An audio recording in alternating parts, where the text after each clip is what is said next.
안녕하세요. 안전한 투자로 편안한 노후 준비 중경투 TV입니다.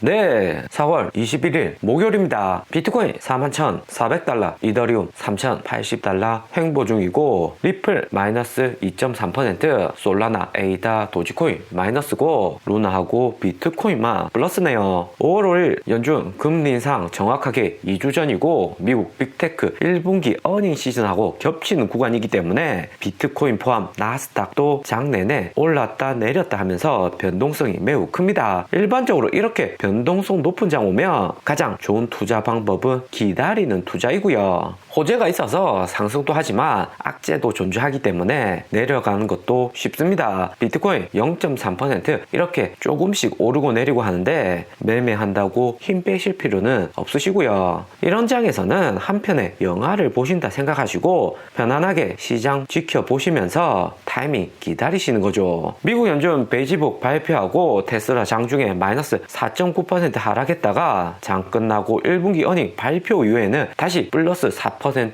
5% 상승을 하고 있습니다. 하루 전 넷플릭스 어닝하고 마찬가지로 올랐다 내렸다 매일매일이 반전이고요. 호재나 악재 모두 매매에 너무나도 크게 영향을 미치는 요소이기 때문에 변동성 크고 어디로 움직일지 모르겠다 하시면 현금 홀딩이 가장 좋습니다. 현재 단계는 성장과 긴축의 힘 대결의 한복판에 있다 볼 수가 있고요. 대신에 언젠가는 박스권 탈출할 것이고 성장과 긴축 중에 하나의 방향성으로 움직일 듯한데 그때는 진정한 매수 타이밍이 나올 수가 있습니다. 최근 같은 장에서는 선물이고 현물이고 간에 단기간에 안정적인 수익 보기는 어렵고요. 리플이 마이너스 2.3% 하락한 것에서 보듯이 비트코인 위아래로 횡보하면서 알트코인들 가격은 계속해서 내려가고 있습니다. 알트코인이 상승하기 위해서는 비트코인이 안정적으로 움직여줘야지 알트코인도 반등이 강하게 나올 수가 있는 거고요. 비트코인 최근 같은 횡보 구간에서 알트코인들은 다시 저점으로 내려가고 있습니다. 알트코인 조금이라도 오르면 현금화 분할로 진행을 하셔야 되고요. 테슬라 애프터장에서 반등 크게 왔지만 비트코인은 아직까지 안정권이다 보기는 어렵습니다. 우선 비트코인 강력한 호재 나온 거 보면 테오크라임 비트코인 선물 ETF가 SEC 승인이 되었고요. 테오크라임은 비트코인 ETF, ETP 운용하는 자산사인데 이번에 테오크리움이 통과한 ETF 선물이 가장 엄격한 미국 증권법의 1933년과 34년도에 법안을 통과했다는 것에 큰 의미가 있습니다. 기존의 바네크 ETF나 프로쉐어스 비트코인 ETF 통과는 1940년 미국 증권법만 통과를 해서 승인이 된 거고요. 이번 테리쿠리움 비트코인 선물 ETF 통과를 통해서 비트코인 현물 ETF는 8, 9월 승인될 가능성 매우 높다고 코인 업계에서는 바라보고 있습니다. 무엇보다 비트코인이 현물 ETF 승인된다는 것만으로도 8, 9월 되면 비트코인 저점 현재 4만 달러에서 움직이고 있는데 더 높게 올라가서 5만 달러 이상 지지선이 상승을 하고 비트코인 신고점 갱신 가능성도 매우 높고요. 비트코인 지지선이 5만 달러까지 오른다는 것은 그만큼 기관 투자자들이 추가로 진입을 해서 강력하게 비트코인 지지선을 형성을 해주는 거고요. 작년 5월 비트코인 3만 달러까지 폭락을 하고 3만 달러에서 횡보를 했었는데 그때도 비트코인 3만 달러 지지선 유지를 해줄 수 있던 것이 테슬라가 비트코인 안 팔고 계속해서 홀딩을 하면서 비트코인 2만 달러로 떨어지지 않고 3만 달러 지지선 유지를 했던 겁니다. 그리고 최근에도 비트코인 4만 달러 유지를 하는데 작년 9월부터 비트코인 선물 ETF 통과가 되면서 미국 기관들 대량으로 비트코인 매수를 했고 비트코인의 지지선은 4만 달러로 상승을 했고요. 그렇기 때문에 8월에 현물 ETF까지 통과가 된다면 기관들 현물 ETF 서비스를 통해서 비트코인 지지선이 더 올라가고 기존의 전고점 69,000달러 돌파해서 신고점 갱신할 가능성은 더욱 높아지는 거고요. 그리고 비트코인 최근 움직임은 나스닥하고 미국 주식 간의 커플링이 매우 강화가 되었습니다. 나스닥하고 비트코인 상관계수가 0.95라고 하는데 거의 비트코인은 미국 주식과 같이 움직인다 봐도 무방할 듯 하고요. 나스닥 장중에 1.2% 하락하니까 비트코인도 42,000달러까지 상승했다가 다시 하락을 했죠. 미국 주식 움직임이 비트코인 가격에 선행되기 때문에 미국 미국 주식 동향이 매우 중요해졌습니다. 넷플릭스 하루 전 구독자 감소로 인해서 애프터장 마이너스 25% 폭락했었는데 오늘은 장 열리고 마이너스 35%로 10% 추가 하락을 했고요. 넷플릭스 226달러는 2018년 4년 전 가격으로 주가가 떨어진 겁니다. 애플 TV, 쿠팡 TV, 아마존 프라임 등 엔터테인먼트 미국 내 경쟁이 치열해지면서 여기 히트맵 보시면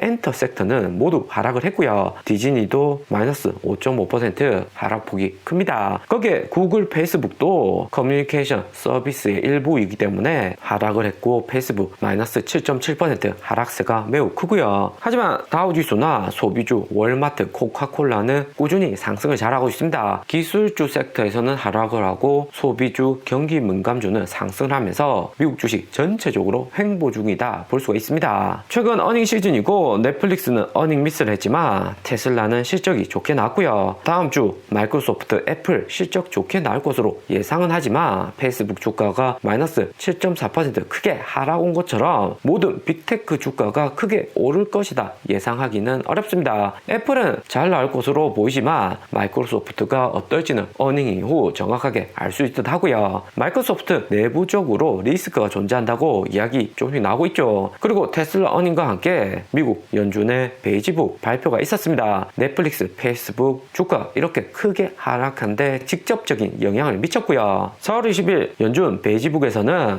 미국 내 고인플레이션율과 러시아 지정학적인 이유로 경기 전망이 안 좋을 것이다, 흐릴 것이다 예측을 했습니다. 무엇보다 높은 인플레이션율로 인해서 임금 상승 압박이 매우 강하다는 거죠. 트럼프 정부 때부터 미국 이외의 국가에서 오는 이민자를 제재를 하면서 미국 내 이민자는 감소하고 실업자 수는 줄어들었습니다. 하지만 미국의 안정적인 노동력 공급은 이민자로부터 오는 경우가 많은데 트럼프 정부부터 시작된 정책적인 요인과 코로나로 인한 이민자 감소는 미국 내 임금 상승 압박에 매우 크게 관여를 한다 이야기를 했고요. 테슬라, 애플은 시장 내 해당 분야를 주도하는 기업이기 때문에 크게 문제는 안 된다고 하지만 테슬라, 애플 이외의 2, 3위권 기업들은 임금 상승으로 전체적인 비용 코스트가 상승을 한다고 해도 쉽게 제품 가격을 상승 못하는 리스크가 존재를 합니다. 애플, 테슬라는 가격을 올려도 구매하는 사람은 여전히 구매하지만 2, 3위 하위 호환 제품들은 가격이 상승하며 구매율은 하락을 할 수밖에 없고요. 그리고 테슬라 어닝 4월 20일 미국 시간 수요일 발표가 되었는데 EPS 시장 예측치 2.24배에서 실제치 3.2배 발표가 되면서 어닝 서프라이즈 시장 예측치보다 높은 수치가 발표가 되었습니다. 매출 역시 18.7빌리언으로 시장 예측치 17.6빌리언보다 크게 상승을 했고요. 테슬라 어닝 서프라이즈 나왔지만 반도체 장비 생산업체인 ASML은 주당 순이익 1.8 EPS 나오면서 어닝 미스를 했고요. 산업별로 호불호가 조금씩 갈리고 있습니다. 좀 더 테슬라 1분기 어닝 자세히 보면 1분기 차량 판매량은 30만 대 넘어섰고 작년 4분기하고 비슷한 수치로 테슬라 차량을 판매를 했습니다. 무엇보다 테슬라 차량 판매량은 작년 1분기에 비해서 2배 가까운 수치로 판매를 했다는 건데 테슬라 최근 차량 가격 상승하고 중국 봉쇄로 생산량은 줄었지만 차량 판매량은 꾸준하다는 것을 알 수가 있습니다. 그리고 테슬라의 현금 흐름에서는 순수 프리 캐시플로우는 지난 분기보다는 줄어들었지만 오퍼레이팅 캐시플로우 지출 비용도 감소를 하면서 양호한 재무제표 보여주고 있고요. 무엇보다 중국 봉쇄하고 배터리 핵심 원료인 니켈 가격 상승으로 인해서 현금 비중 줄어든 거고 중국 봉쇄로 그만큼 생산도 빠르게 못하면서 현금 흐름이 줄어들었다는 거고요. 하지만 이번 한 번 정도 하락한 것은 중국 봉쇄 특별한 이슈로 하락한 거기 때문에 어느 정도 이해한다고 하지만 다음 분기에도 하락을 한다면 테슬라 주가에 어느 정도 영향을 미칠 수가 있고요. 대신에 순이익을 보면 순이익은 천국의 계단 꾸준히 우상향하면서 테슬라 차량 가격 올해 들어 2번이나 인상하고도 순이익 증가하는 것으로 애플하고 마찬가지로 가격을 올려도 차량은 잘 팔린다 볼 수가 있는 거고요. 그리고 주식을 보면 최근 어닝으로 해서 주가가 높은 지점에 위치를 해 있는데 테슬라 주가는 항상 세일할 때 매수하는 게 정답입니다. 작년 3월에 테슬라 500달러까지 하락을 했고 다시 연말에 1200달러 상승을 했는데 이번에도 비슷한 케이스일 듯 하고요. 4월 이번 어닝으로 주가 상승했지만 다시 5월 되면 연준 긴축으로 인해서 하락을 할 수 있는데 5월 6월이 테슬라 매수하기 가장 좋은 구간이다 볼 수 있습니다. 있습니다. 오늘의 영상은 여기까지입니다. 좀 더 디테일한 투자 정보가 필요하신 분들은 커뮤니티로도 자료가 공유되니까 멤버십 가입과 구독 부탁드립니다. 감사합니다.